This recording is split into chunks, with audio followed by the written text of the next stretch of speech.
Hello, kids! This is Teacher James Lee. Today, we will learn about family and the members of the family. Family is a group of one or more parents and their children living together as a unit.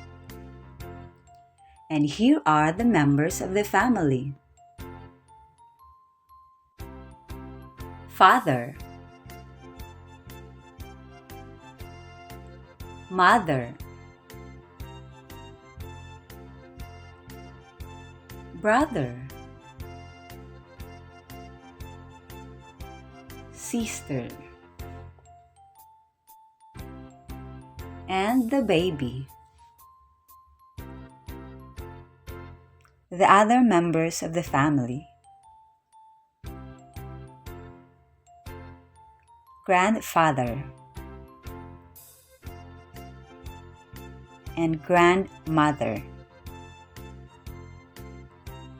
Every family member has rules and responsibilities. Father, he is the head of the family. He does all the heavy housework at home. Mother, she takes care of the house. She also works for the family. Brother, he helps Dad fix things. Sister, she helps Mom do the household chores. Baby brings joy to the family. Grandfather and grandmother, they take care of their grandchildren whenever the parents are not around. And now, I have some questions for you to answer.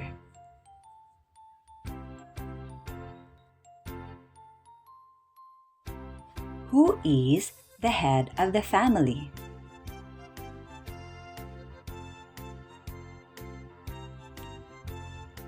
You're right, Father.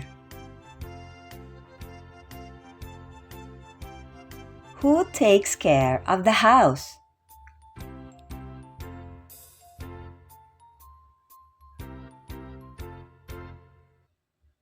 You're right, Mother.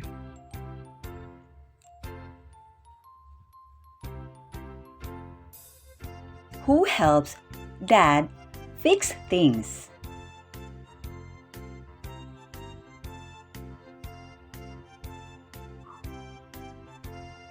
You're right, Brother.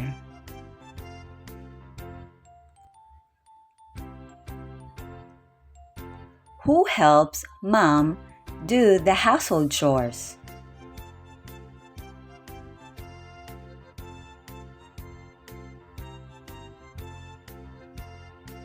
You're right, Sister.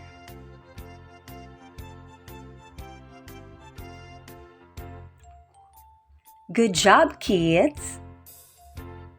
Do you want to learn more? See you on my next video. Bye-bye!